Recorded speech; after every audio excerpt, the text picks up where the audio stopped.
And that was the part where my mouth was wide open. I couldn't shut it anymore, because how in God's name would you be in such a relationship and you're actually acknowledging the fact that you're tired and you can't do this anymore, but still you're saying you do not want to be single? Why? What exactly are you scared of?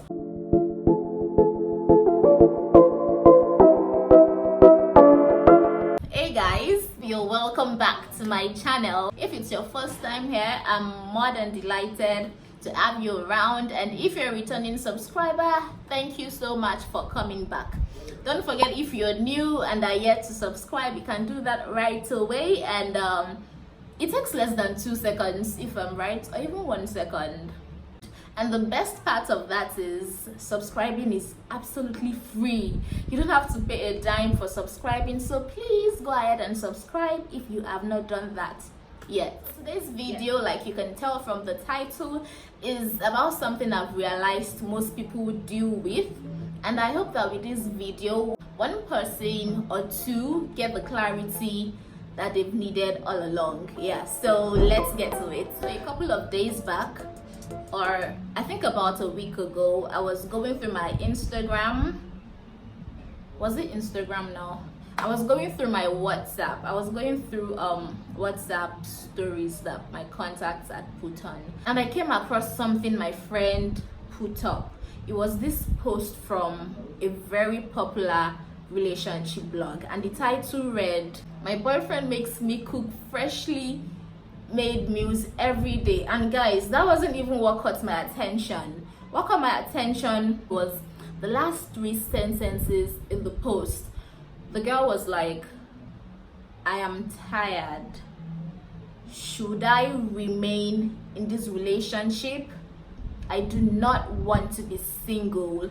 And that was the part where my mouth was wide open. I couldn't shut it anymore, because how in God's name would you be in such a relationship and you're actually acknowledging the fact that you're tired and you can't do this anymore, but still you're saying you do not want to be single? Why?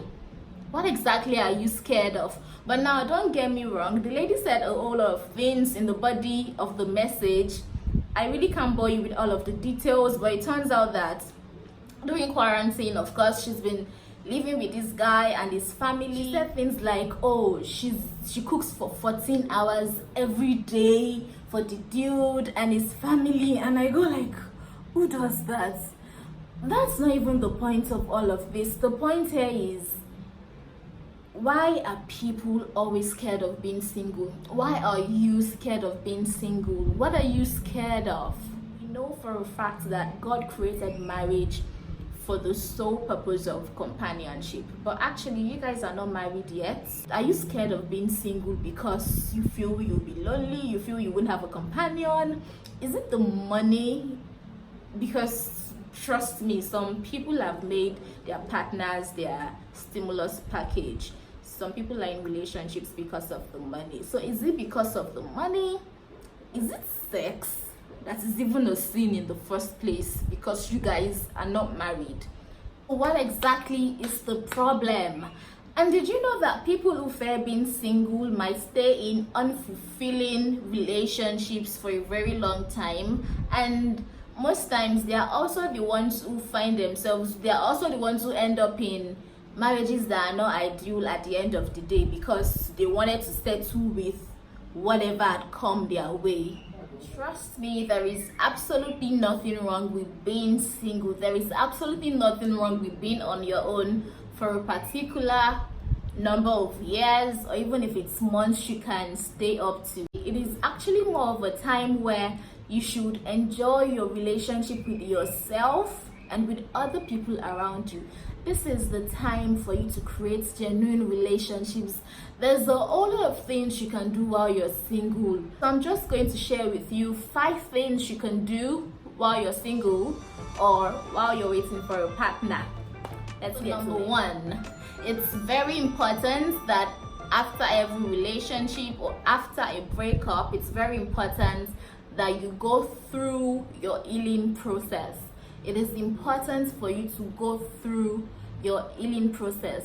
take the time to heal from the heartbreaks and heartaches of past relationships. Trust me, you need this healing. You do not have to bring the burden of past relationships into future relationships or into your future marriage. The consequences of this are very terrible. I do not want to start naming them. They are very terrible, and at the end of the day, you're going to regret not having healed before jumping into another relationship. Just sit back for a while, deal with your past, discover your present, and create a mental picture of what you want your future to look like. That is the first major thing you need to do while waiting. Number 2, you want to discover or rediscover yourself. So singlehood as it is basically a time for you to discover. If you haven't discovered yourself yet, it's a very good time for you to sit down and look at things you like, things you're passionate about. Or even if the case is that you already discovered yourself, you definitely need rediscovery, because new things are being added onto us every day, and you might want to take some time back and get a grasp of those things. So while you're single, discover yourself, or better still, rediscover yourself. Fall in love with yourself all over again and uncover your greatest dreams and passions. That is number 2. Then number 3, while you're waiting, you want to work hard on your dreams and your career. Yes, you want to be ready by the time that man comes. You don't want to be a burden to the next man that is coming your way or to your future partner. It's much better to discover your dreams and your career path while you're single. I'm not saying when you're married you cannot discover yourself, because there are women that got married, had their 4 children, and it was not until they had their 4 children that they discovered that they wanted to be either an actress or this or that. It happens that way sometimes. But it's very important that while you're waiting, you work hard on your dreams, you work hard on your career. This even helps you get ready for a partner. It helps you prepare for the kind of man that you will meet. Imagine if you're not working on your dreams, you're not working on anything. The kind of man you attract into your life is just like the one in your circle at that particular time. But now imagine when you've started working on your career and you've gotten to some remarkable level. Imagine the kind of person you would attract into your life. So think about that. Number 4, spend maximum time with God. The importance of this cannot be overemphasized. It really should have been my first point, but I was trying to follow a sequence. The healing process, the rediscovery process, the working on the career process. Spending time with God is very important. You need to have a relationship with God at every point in your life. Don't wait till things are bad before you run to God. Run towards Him at all times, because that is the only right direction to go in. And as either a single person or a married person, the best decision you can make is to align your heart towards God's will. The best decision you can ever make is to have a perfect relationship with Him, because when you put your focus on Him, when you put your gaze on Him, that is when all other things will be added onto you. Seek ye first a relationship with God, then all other earthly relationships shall be added unto you. And number 5, this is a very important point, another important one at that. While you're waiting, you want to start praying for your future partner. Start praying for whoever it is God is bringing your way. Pray that while you are working on yourself and discovering or rediscovering yourself, that they are likewise working on themselves and discovering themselves.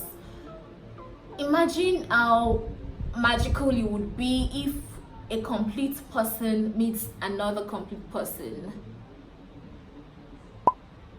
Magical. While you're developing a relationship with God and working hard on your dreams and career, pray that they are also working on their dreams and career and building a very strong relationship with God, because actually that is all that matters at the end of the day. And also write a list of things you want in a partner and make these things your prayer point. Continually pray on them. Everything is just going to happen like a miracle, because you cleared the path already. There are no obstacles in your way, or you know who you are.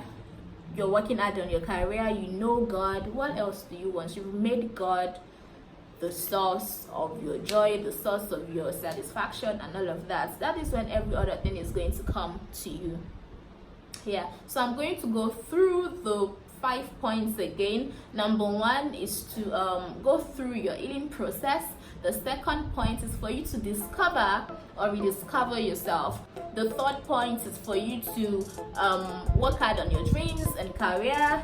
The fourth is for you to spend maximum time with God while you're single, while you're married, at every point in your life, spend time with God.